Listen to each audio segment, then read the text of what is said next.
Martin Zubimendi would be a very nice fit at Arsenal. Mikel Arteta likes him. He's been a long-term target for the club. Zubi is just around 45 to 55 million euros. That's where his release clause is actually. So when you compare him to the to Guimaraes in terms of the price, he's actually more favorable. But of course, he's in the Spanish La Liga. It's a very different league. He's not tested in the Premier League, and I don't think he's got that physicality a player like Bruno brings to the team. But still a quality player. Won't be surprised to see a Barcelona sign him. Won't be surprised to see a Madrid sign him in the future because of that Spanish link, but also his calmness on the ball. How do you rate Zubimendi? I rate him, but how do you rate him? And would you want to see him in our Arsenal as the best of the midfield and the metronome and the controller? I like him a lot. I like Zubimendi a lot. Okay. Watching him in the Champions League as well, in the league as well. Again, availability, very, very crucial trait. Yeah. And from hearing what the outlets have been saying the last 1 year about how Wyatt still loves him and he's going to come to Arsenal and do this and that. Again, he also fits the age bracket. I think it's 25 or 26, 26 or something. 25. So again, he fits into the age bracket that we have. Everything is great about him. The only thing is what you've mentioned, physicality. I think that position, there is no way you can play that position in the Premier League. There were kind of games that you play without physicality. These days, we've built a team of men, Rice, Partey, Gabriel, Saliba, big boys in that midfield, big boys in the defense. So you don't want to find yourself getting dominated. Yeah. Now, I want someone who's very competitive in midfield. Like what N'Golo Kante used to be, or what Vieira used to be in that midfield. I don't think Zubimendi is that kind of player. I don't know his record in terms of disciplinary, but it would be a concern slightly to bring in someone directly from then, coming to the Premier League right away and asking him to be the base of that and hold that midfield for us. That midfield is the spine. If things go wrong, you're in trouble. That position that Partey plays and Rodri plays, these days, as you say, Rodri and Rice scoring goals. Back in the day, they never really needed to score goals in that position. These days, you have to be able to collect the ball from the goalkeeper, from the defenders. You're basically the link between the goalkeeper and the defenders and the midfielders and the forward players. You get the ball, you distribute it. If you're being attacked, you know how to arrange the rest of your midfielders. You're the one who knows to be in that position in front of the defenders. You have to put in the tackles, the interceptions in midfield. You can do all that, but I'd still be worried about the physicality. What if he comes up against a midfield of maybe in a game where we don't have Rice and we have Zubimendi, Odegaard and someone else in the number 8 position, and we are facing Newcastle, let's say West Ham, with Souček and someone else, a beast in the midfield. Souček, Ward-Prowse and Edson Alvarez. That would be a little bit scary. Yeah, so you don't want to get dominated in terms of that. So you want a player who can be like, listen, 1 game, 2 games, I'm alone, I can do the job. We've seen Rice doing that. There's a couple of games he's been alone in midfield and he'll be like, yeah, I'm still going to do the job. Even if I'm alone, I'm going to do the job. So the only worry would be the physicality and also coming from Spain, how quickly would he adapt? But the rest of his qualities, I do love him. And if I still allows him and see something in him, go for him. The thing for me with Martin Zubimendi, he's closer to a Jorginho rather than a Thomas Partey. I wanted to ask you that. I wanted to ask you, do you feel like he's closer to Jorginho? Because if he is closer to Jorginho, I don't think we need 2 midfielders like that. Yeah. He's closer to Jorginho more than Thomas Partey. I think his game is about reading events before they happen and, then implementing, a strategy within a very short period of time. But then also I think his strength is in taking care of the ball as opposed to winning it back. Now, I don't want people to think that he's not a good defensive midfielder and he doesn't win the ball back. He actually is. Last season, but one, he picked up 12 yellow cards. So you can see that there is some defensive work he does, and it's more like your Joao Palhinha, obviously. We'll talk about Joao Palhinha.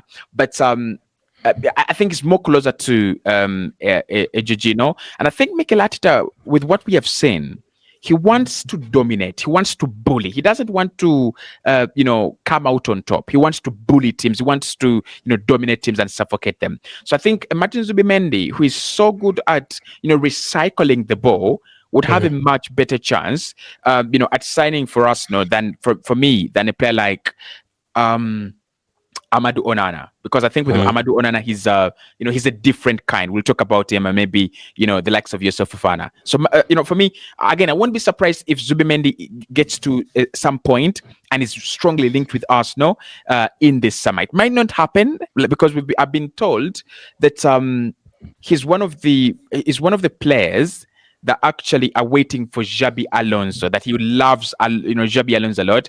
And next, the next Xabi Alonso job could be at Real Madrid. And we're hearing that he might actually be heading to Real Madrid. But of course, there is nothing confirmed on that. So it depends. Yeah. It depends on his background as well, and his Spanish background. Now, there, as you said, quite like technical players in midfield. Even Xavi, I don't think even people look at Xavi as a defensive midfielder. He used to play there, but his work was, distributing the ball and all that. That's why when someone like a Busquets comes into that Barcelona midfield, people don't even notice him because people are all about the flair and so brought up in that environment of looking up. I'm very sure if you ask him which players you look up to, I think he would say Xavi and those kind of players in midfield rather than saying a combative midfielder like a Vieira or Roy Keane in midfield. So you're absolutely right in terms of that. So on a scale of 1 to 10, I would say Bruno Guimaraes to Arsenal. Right now, that's a 4 out of 10 for me. And Martin Zubimendi, I would say 4 out of 10 as well. Where would you rank those two? I'd say in terms of their chances to join. The chances to join, I'd say Bruno Guimaraes 5. I would have said 4, but 5 because of the installments. Maybe that could be something that attracts us in terms of finances. So I'd say 5, and also the Brazilian connection with our players and our sporting director. And then for Zubimendi, because it's so similar to Jorginho and Jorginho is staying, I'd say 4. Yeah, I would say 4 as well. Now, Joshua Kimmich is available. Reports came out of Germany, that was in March, claiming that Joshua Kimmich has 5 teams that he would love to join if he leaves Bayern Munich this summer. And there is a huge possibility that he leaves, especially now with Vicente Kompany being the next manager there. There is a big possibility that he actually leaves Bayern and then he moves on to another club, possibly through the Premier League. So among the 5 clubs, Arsenal are named, but of course Barcelona is there, Real Madrid is there. I think there was the Manchester City as well. Kimmich brings experience that Guimaraes and Zubimendi might not have because it's 28, 29, and that experience saw Bayern Munich. I would say I would even go ahead and say easily S against over Arsenal in the Champions League. Not so many goals, not a humiliating performance, but their experience allowed them to go past us. And the goal is scored playing out of position. Not that position is like he was born a right winger and then converted into midfield. But his versatility, his leadership, his winning mentality, his winning record. Is there any reason why you wouldn't take Joshua Kimmich at Arsenal? No reason at all. We've been following Kimmich since he was like a kid, making his debut at Bayern Munich. And he's grown, he's been around players like Muller and players like Lam and players Martinez, like Lewandowski, Martinez and all of those guys. So he's learned a lot of things from the rest of the team and also the players who's played in midfield. I don't think he got to play with Kroos. No, he didn't. So... And he's a player, as you said, he can play right winger, he can play right back, and he can play midfield as well. Again, versatility is something that Arteta absolutely loves in the team. You're absolutely spot on in terms of experience. The reason why I lost that game, I feel like it's experience. They have the experience. Even if we had better players, they didn't believe that we had better players than them. But even if we had better players than them, you still look at players like Kimmich. Now, when people are saying, this is Bayern Munich team it's crap, Arsenal should be beating them 5-0. I was like, I don't care if they lost to, some other team in the cup competition in their place, in their third in the league table. I was looking at that team. I was like, Kimmich, he's won, the Champions League before. Yeah, look at that team and look at, the defenders, the goalkeeper, Neuer, Sane, and you're like, this is not a team you're supposed to be beating 5-0. There is no chance. And Kimmich was one of the reasons I was looking at Bayern as it's a team that can definitely eliminate us. Now, it's a no-brainer at all. If Kimmich is available, especially on a free or something, even on a cheap deal, if they would ask for money, if they signed a new deal or whatever, I think it would be, now that would be a statement signing. Not yet 30, 29 years of age. I think that's a signing that a team like Liverpool or Man City can look at it like, Arsenal have brought in Kimmich from Bayern Munich. Arsenal have never been that kind of team to do that. Now, I think the last time was probably bringing... It would be reminiscent of when we signed Partey. Signing Partey from Atletico. And before that, I know Aubameyang was a good signing, but the signings of, oh my goodness, Arsenal signing Ozil from Real Madrid. What is the reason of him leaving Madrid for Arsenal? Sanchez moving from Barcelona, those kind of teams. We've never really been buying players from those kind of teams. I know he bought Odegaard from Madrid and stuff, but I'm saying a player who's been playing there for years, is captain the team, all that is a proper lead in that team, and then we go and sign them from Bayern Munich and from all those guys. We've never really done that. So this would be a player that you should send messages to the other teams, and he has a lot of qualities, including set pieces. Another defensive kind of player who can take set pieces, takes corners, he thinks, and free kicks for Germany. He's an international player on top of that as well. Plays a huge role for Germany over there as well. And he's a player that if he's in your team, is not going to be on the bench. He's definitely going to start for Germany. Definitely going to start for Bayern. I think if he goes to on yesterday's video, asked me if Lokonga would start for Liverpool or Man City. If you were to ask me the same thing with Kimmich, I'd tell you, yes, he would start for Liverpool for sure in that midfield. Kimmich starts for every team in the Premier League, excluding Rodri's Man City. He would start in that midfield position. So he has experience, as you've said. The leadership he's been playing since how many years has he played? I mean, he's 20. I was surprised that he's 28, 29 right now. So he's played for the last 11 years. 11 seems like he played. Yeah, so the experience is definitely there. The only thing is, I feel like I know he's played international football, but is there a part of you that feels like he's never really tried a different country? He's always been at Germany. I remember someone like Gianfranco Zola. He used to play for Parma, and he also played for Napoli in Italy. And then when he was moving to Chelsea, people are like, nah, this guy has always played for Italian teams. I think he had played for like 4 or 5 Italian teams. They're like, nah, he's not going to fit in. He had played for a lot of years. I think he was around 30 as well. Kimmich, could people look at it like the same? Kimmich has played a lot of years. He's never really come to England. He actually has never played anywhere else apart from Germany. Could they look at it like he has never experienced anything outside there? Could it be a culture shock, or you just ignore that in terms of experience? Well, he's played 9 Bundesliga seasons, and 8 times of that, he's been a champion. So when you think about that, it's more of a learned behavior that he plays at Bayern and he plays in Germany. So a change of environment would actually be a little bit harder because,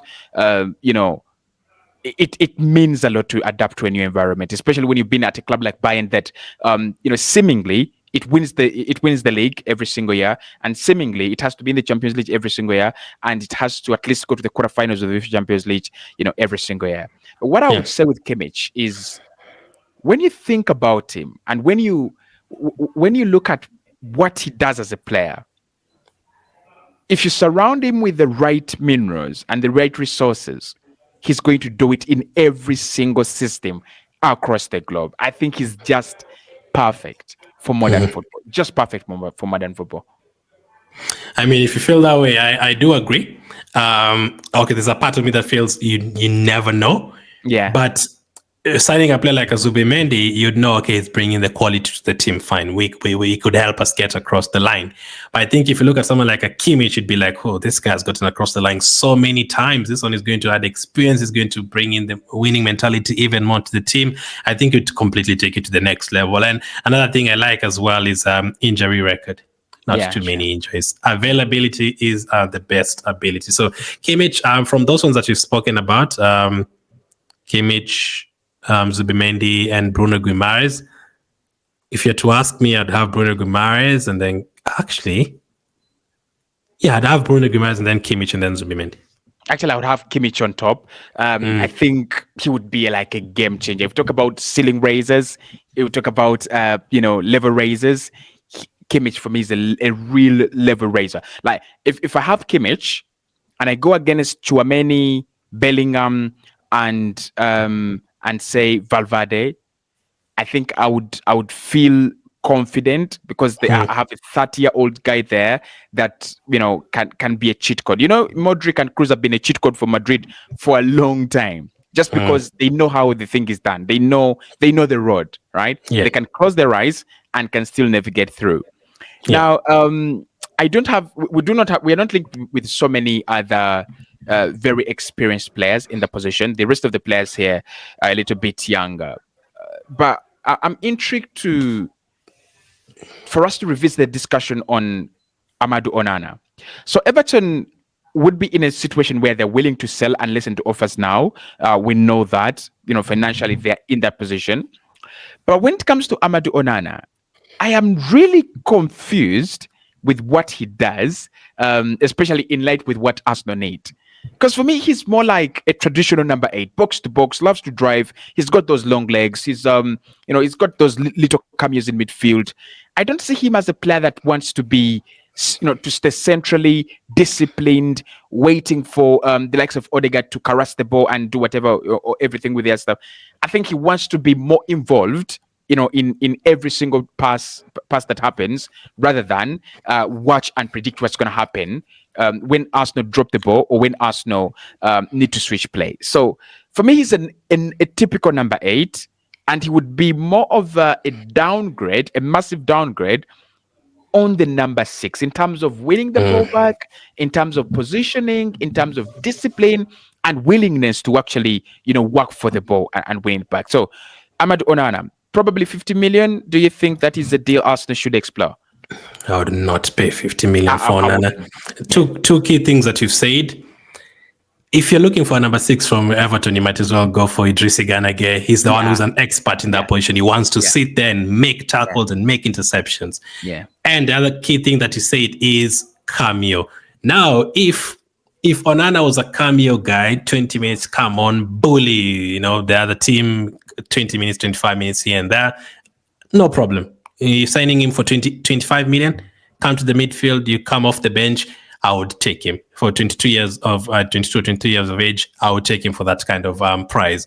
But Onana come and be our main guy, 50 million in that midfield, I would not take him at all. I feel like, as you've said, it would be a downgrade. Now, it was different in January, just like we talked about when we talked about strikers.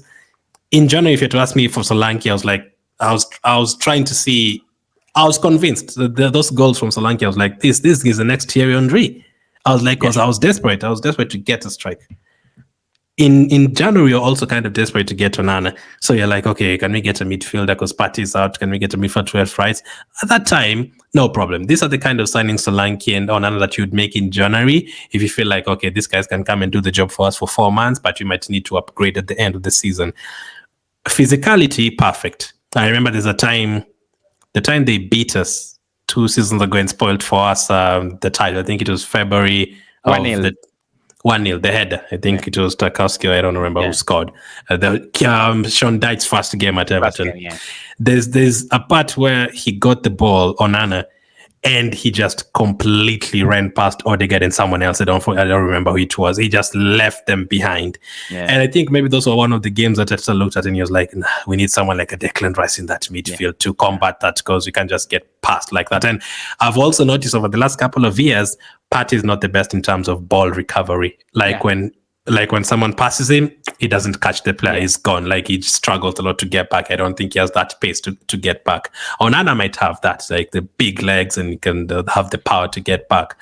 But that is not the only thing that you're looking for. That's what I'm saying. If you've already done the job 2-0 up, you can bring in Onana from the bench, 25 million signing, fine. But in terms of him to start the game, there's a lot more that we do. In terms of pressing, in terms of controlling possession, I don't know how good he would be in terms of controlling the position in midfield, in terms of knowing his position. You have to keep your position well. That is still something that Zinchenko kind of struggles with, even if he plays as a left back. Sometimes he gets into midfield and, confuses the position sometimes and he gets caught out. That's something that, yes, it can be worked on. But again, we don't really have time to work on too many players, especially in midfield. I don't think you can be working on midfield and taking risks. You need someone who can take you to the next level in that position. Because Man City have Rodri; they went 70 games without losing. There's a reason. Rice. Another thing we mentioned yesterday, having a player like Rice and Rodri, people who have out of 50 games, they have 2 bad games. Yeah, I feel like if Onana was on your team, he'd have at least 10 bad games. Some games you'd be like, oh, this game.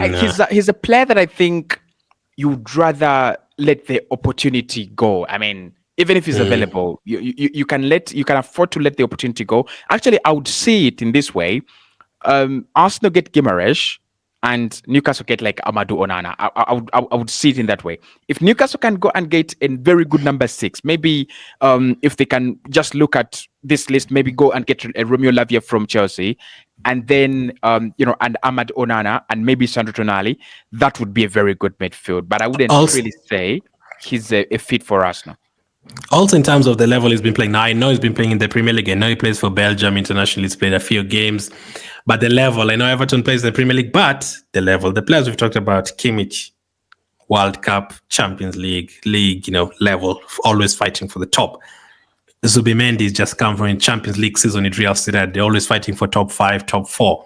Even Bruno Guimaraes, Lyon was fighting for titles, even recently at Newcastle, top 4 and all that.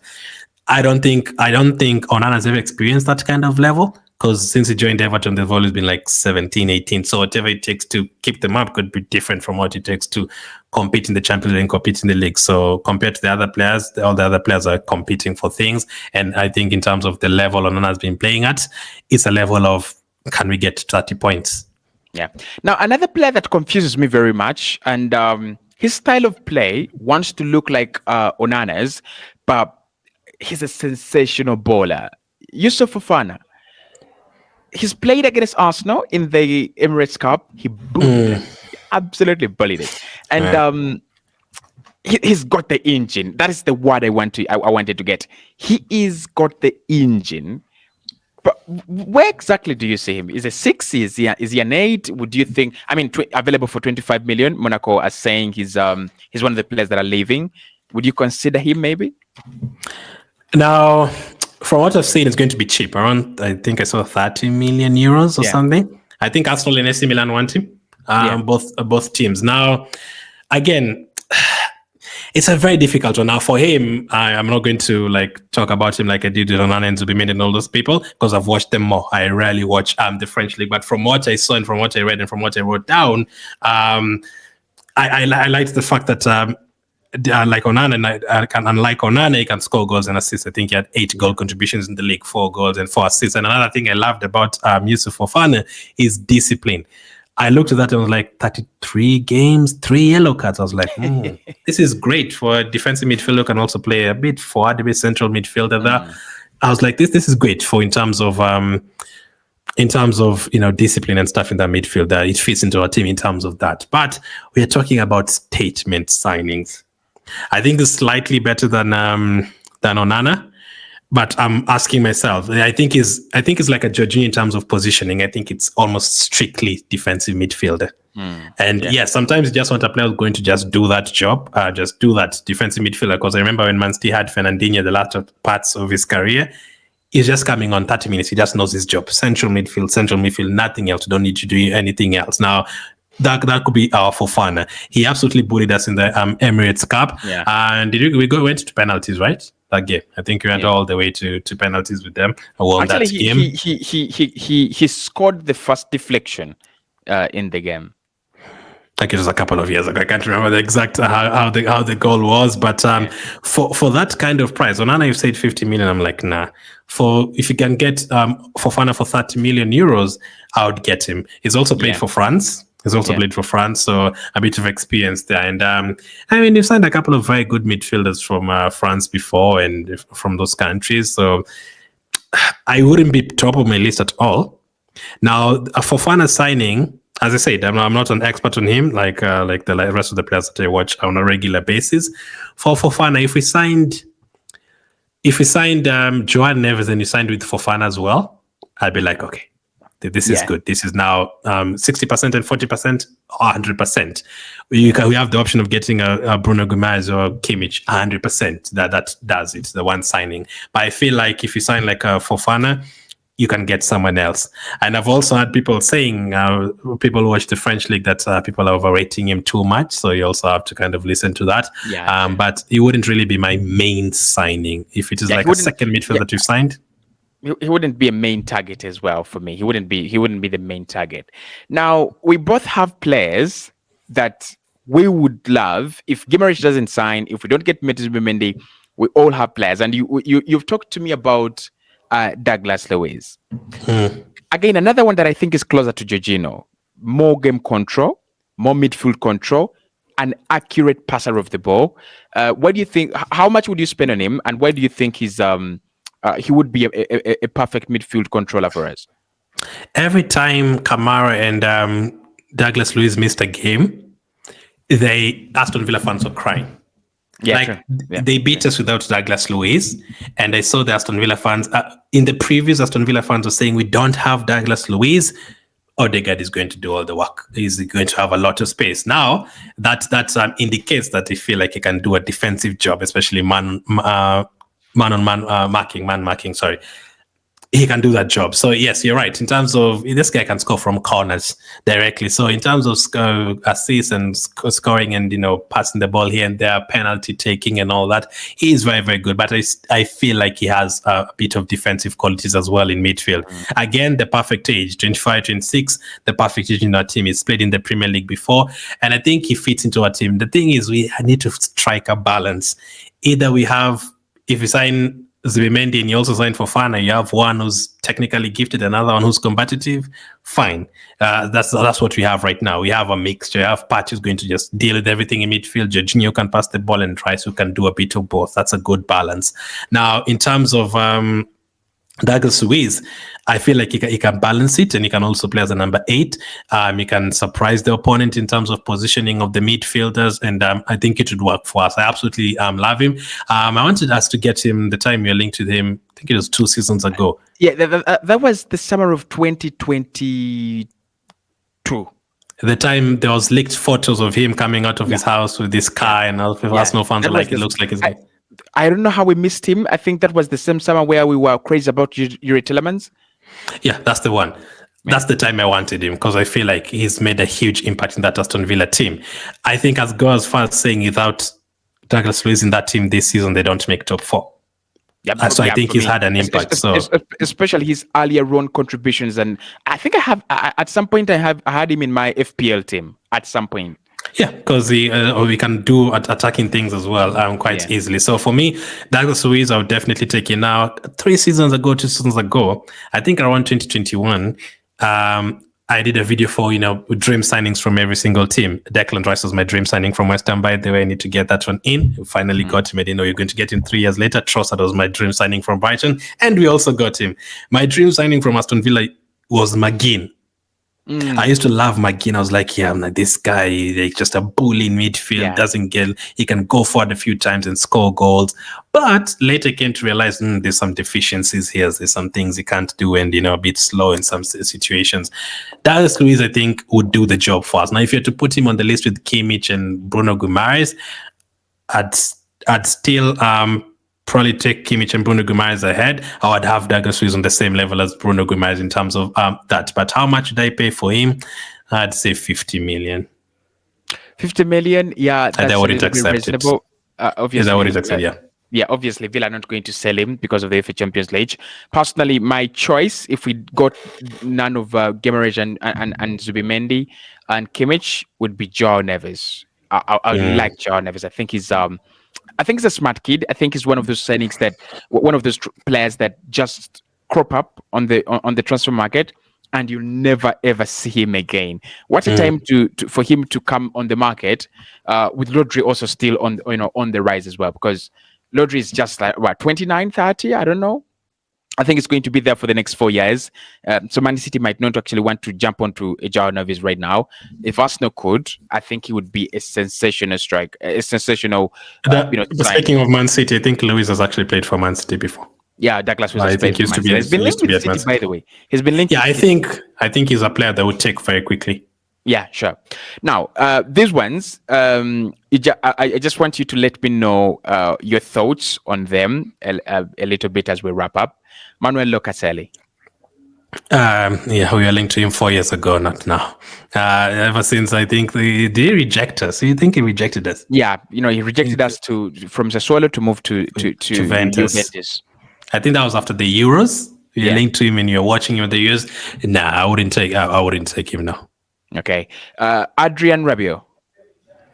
Experienced, played for PSG, played for Juventus, played for France. Very, very experienced. Massively underrated. Massively underrated, yes. So I wouldn't take him as the main person. If you're signing Joao Neves and then also signing Rabiot, yes. Because Klopp did something similar. He signed a lot of midfielders at once. McAllister, Endo, Szoboszlai signed all of them at the same time. If you want two midfielders, that can only happen if Partey leaves. Then you get Joao Neves and Rabiot in terms of young and also experienced. Why not? Frankie de Jong. This is a player that, I know he's a good player. Every time I watch him, I see he's a good player, but he's not a player that I'm like, I've never been like, oh my goodness, for de Jong is absolutely out of this world. And I always see people talking about him like, this guy, he needs to come to Chelsea. This guy needs to come to United. This guy, maybe I've just not watched him in complete detail, but he's played for Ajax, he's played for Barcelona. There's definitely qualities there. He's definitely going to bring qualities to your team. There's a reason all of those teams always want him. Going to bring a bit of experience as well. I mean, if you had to ask me if he joins Arsenal, yes, I would be happy if he joins Arsenal. I'd be very happy, especially a player that has been linked to all of those teams. I would take him. He has the qualities in that midfield position. I think well spread qualities, I'd say, in terms of attacking and defending as well. And as I said, we need to spread out the balance. I think that just Luiz has the same as well in terms of balanced forward, maybe 60%, 65% in terms of doing things going forward and 35% defensively. I think that would be a good balance. So de Jong, yes, I would take him. Yeah. Now, this is a crazy shout, and he's a player we've not seen almost for a whole season. So we don't know what's going to happen. Romeo Lavia. We wanted him last summer. Decided to leave Arsenal and Liverpool to go to a Chelsea that has signed Moises Caicedo. Maybe because of the money, I'm not really sure. Maybe because of their project. We will get to know in the future. Would you think now that they have Maresca there, they're going to need a clear route? Arsenal should pick up on a Romeo Lavia again. I'm always concerned. People saying people get injuries at young, they and they start growing up, they disappear. But the problem is he's not picked up one injury this season. He's had 3 or 4 different injuries. That is a huge concern, and it starts affecting you that early. For me, I think it's a concern. I also don't think I've seen enough. I always wondered why people wanted to pay 50, 60 million at that age and is scrambling for him. Because the truth is, if you're playing as a goalkeeper, as a midfield and this defender, if you're playing for a team like a team that concedes 100 chances, like a Sheffield United or some that Southampton when they got relegated, you'll feel like, oh my goodness, this goalkeeper is really good because he's making 10 saves per match. He's conceding 5-0, but he's still making 10 saves per game. I think it's kind of the same as a midfielder. You'd get to see him doing the defensive work, yes, because he'll need to do it and he'll have the opposition will have a lot of the ball, so he'll get to see all that. But what if he comes to a team that is going to dominate possession? And Chelsea don't dominate possession there. That's why they're looking for coaches who want to dominate possession. So it's completely different. But we've now not seen him for an entire season. I don't think Save project goes as far as Lavia for now. I'd leave it at Rashford minimum, a maximum. But no, for me, Lavia, no. You'd have to look at him for the next 2 years first and see how he does. But it's a huge risk. Imagine starting a season, fixtures come out, you're playing Ipswich and then Liverpool and then Tottenham, and then we play against Ipswich and Partey and Lavia both get injured. Yeah. And then what do you do in the next game? Again, you start looking. And the other thing is, usually people say, okay, you'll just go and buy another one. Nah, Timber got injured early and you thought, okay, we are going to go and get another one. But as they do say, they don't just sign players. They do study them. So even if someone gets injured, we are going to sign another one next summer, not now. So for me, Lavia, no, you're linked to him. But no, that would not be an answer. Actually, I'd have him probably second bottom of that list, maybe with Locatelli. Yeah, sure. Thank you so much for watching the Arsenal, Cossy Arsenal podcast. Of course, we've been talking about midfielders. Arsenal are going in for a new midfielder. Kind of big news, but of course, who is the real deal? That is where the problem is. Edu says he has 180 pages on each and every player that Arsenal are looking at. That doesn't really mean that we shall get it right, because Lokonga and Nunes Tavares, those were not the best deals. But at least we can trust them that the likes of Declan Rice, Odegaard, and the major signings that we have made have been huge, huge successes. Of course, I've been with Glenn. Do follow him on YouTube, Glenn Kitely, Everything Arsenal. Same on Twitter as well. We'll be back tomorrow, same time, 8 p.m. with a premiere, and of course we are always on Glenn's channel at exactly midday with a premiere as well. Make sure you do check out the content, and we'll see you right in the next one. Goodbye.